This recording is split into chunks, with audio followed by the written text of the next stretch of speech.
आपके पास में बेलपत्र नहीं है, मंदिर चले गए हो, बेलपत्र नहीं आपके पास में, मंदिर में जो बेलपत्र चढ़ी हुई हो उसको उठा लो, धो लो, बाबा से विनती कर कर वही बेलपत्र देवाधिदेव महादेव को वापस समर्पित कर दो। शिव उसे स्वीकार कर लेंगे, शंकर उसे।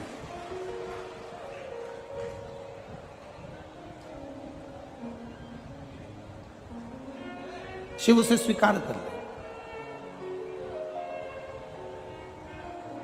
शंकर उसे। और फिर अच्छे से सुनिएगा, अगर मान लो बेलपत्र भी नहीं है, मान लो बेलपत्र भी नहीं है, कोई पुष्प भी नहीं है, चढ़ाने के लिए एक लोटा जल भी नहीं है,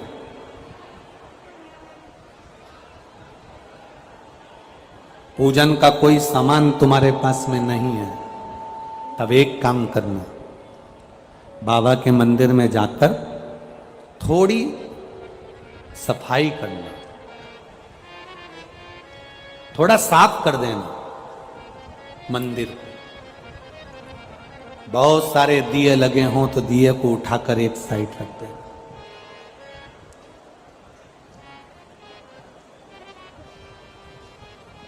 मोहल्ले की 50 माताएं अगर पशुपतिनाथ का व्रत कर रही हैं तो मोहल्ले की 1-2 माता ऐसी हो जो पशुपति व्रत करने के लिए अगर माताएं मंदिर के अंदर आती हैं तो तुम 2-3 बर्तन मंदिर के अंदर रखो।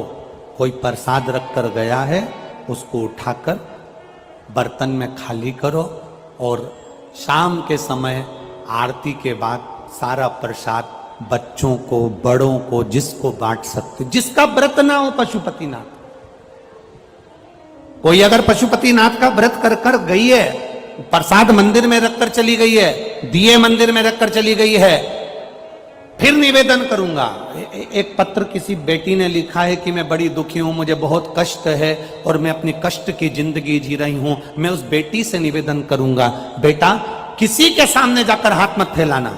तो पशुपतिनाथ के व्रत अगर कोई माताएं कर कर जा रही हैं, कोई लोग कर कर जा रहे हैं, वहां दिए छोड़कर चले गए, प्रसाद छोड़कर चले गए, तो उन्हीं को संभाल कर एक साइड रख, उस प्रसाद को उठाकर मंदिर में अगर पुजारी हो तो बात दूसरी है, नहीं तो तुम सेवा कर रहे हो, उठाकर किसी भूखे को खिलाना चालू कर दे। तुझे जो पुण्य मिलेगा तो दूसरी बार कथा में मिलेगी तो ये कहेगी कि मेरे को बाबा ने भंडार भर कर दे दिया। नहीं है तुम्हारे पास में बेलपत्र, नहीं है तुम्हारे पास में जल, नहीं है तुम्हारे पास में चावल, नहीं है तुम्हारे पास में एक लोटा पानी, मत चढ़ाओ। आप बाबा के मंदिर की चाकरी करो। मेरे भोले तेरी नौकरी सबसे बढ़िया है, सबसे खरी, तेरे दरवाजे की चाकरी सबसे बढ़िया है, सबसे खरी। का जब गुल खिला तब जा कर के ये दर मिला, तेरी किस्मत का जब गुल खिला तब जा कर के ये दर मिला। मिल गई मुझको चौखट तेरी सबसे बढ़िया है, सबसे खरी, भोले बाबा तेरी नौकरी सबसे बढ़िया है, सबसे खरी। जब से तेरा गुलाम हो गया, किसके गुलाम? महादेव के।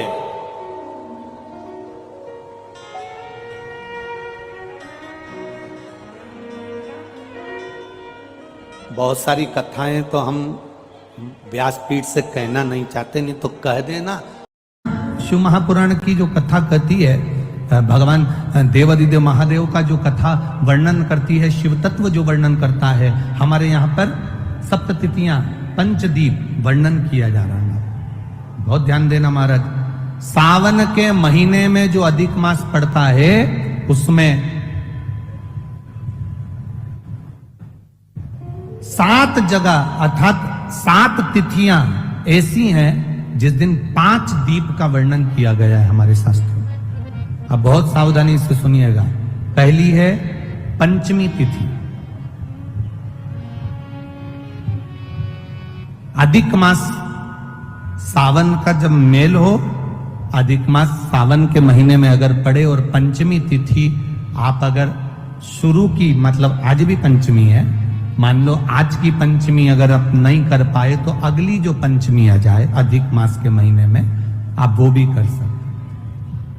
पंचमी, अष्टमी, एकादशी, प्रदोष, शिवरात्रि, अमावस्या, पूर्णिमा, ये 7 तिथियां हमारे यहां सावन के अधिक मास का जो संजोग होता है, इसमें ये 7 तिथियां, फिर से बोलो, पंचमी, अष्टमी, एकादशी, प्रदोष, शिवरात्रि, अमावस्या, पूर्णिमा, ये वो तिथियां हैं 7 जिन तिथियों में अगर हम 5 दीप घृत के, घी के 5 दिए अगर अपने दरवाजे के बाहर केवल भगवान की भक्ति के लिए, शिव तत्व की प्राप्ति के लिए, वैसे तो दीप लगाना चाहिए, तुलसी के क्यारे के पास लगा दो, मंदिर में लगा दो, या शिवालय पर लगा दो, या देवालय पर लगा दो। और इस कीचड़ पानी में अगर कहीं ना जा पाओ, अगर पानी वानी बरस रहा है, जगह जगह बहुत पानी है, भले इधर क्षेत्र में इतना ना दिख रहा हो पर अन्य क्षेत्रों में बहुत पानी है, तो कोई ना जा पाए तो भगवान का स्मरण कर कर उन दीप को भगवान के सामने प्रज्वलित कर कर 5 दिए इन तिथियों में, पंचमी, अष्टमी, एकादशी, प्रदोष, शिवरात्रि, अमावस्या और पूर्णिमा, जो सावन के महीने में अधिक मास पड़ता है, उसमें ये 7 तिथियों पर जो 5 दीप भगवान के सामने प्रज्वलित कर कर अपने दरवाजे के पास में बाहर की ओर रख देता है, उसके घर में कभी रोग, बीमारी और लक्ष्मी की कोई कमती नहीं होती, उसका जीवन सार्थक हो जाता है। पर सावन के महीने में अधिक मास के संजोग पर यह होता है। बाकी के समय पर अधिक मास कोई से भी अगर महीने में आ गया, आषाढ़ का आ गया, या कोई महीने में कार्तिक का आ गया अधिक मास, या कोई अन्य महीने में आ गया, तो उसका प्रमाण नहीं है महाराज। सावन के महीने में अगर अधिक मास पड़ रहा तो ये 5 तिथियां। अब कई लोग कहते हैं गुरुजी पंचमी हम 2 लें, 2 पंचमी आएगी, 2 एकादशी का वर्णन आ जावे, तो हम कौन सी? तो यहाँ एक भी अगर आप कर रहे हो 7 तिथियों में से एक भी अगर ये नहीं कर पाओ तो अगली कर लो, अगली नहीं कर पाओ तो ये स्मरण में रहकर उसको करना। मलमास ने प्रार्थना कर, जिस दिन नरसिंह भगवान की प्रागट्यता हुई, अधिक मास का प्रथम दिवस, जिस दिन नरसिंह भगवान प्रकट हुए, चारों तरफ जब क्रोध किया गया, चारों तरफ आपको कहा था पंचमी, अष्टमी, एकादशी, प्रदोष, शिवरात्रि, अमावस्या, पूर्णिमा, इस दिन ये 7 दिवस आपको बताए थे और कहा गया था कि 5-5 दिए लगाना शाम के समय पर, बन सके उन दिए को लंबी बाती का। कौन सी बाती का? जम के बोलो जरा।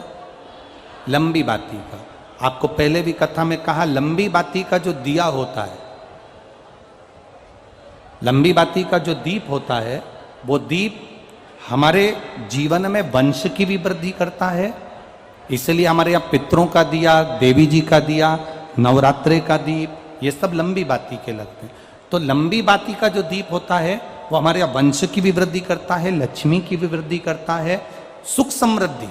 और अगर मान लो भूल से हमारा कहीं पैसा अटक गया और वो व्यापारी नहीं दे रहा, तो लंबी बाती का जो दिया होता है वो पैसा भी हमारा वापस लौटा कर लाता है। इसलिए लंबी बाती के दीप का स्मरण करा। अब पहला दिन निकल गया, भगवान नरसिंह का प्रागट्य हो गया।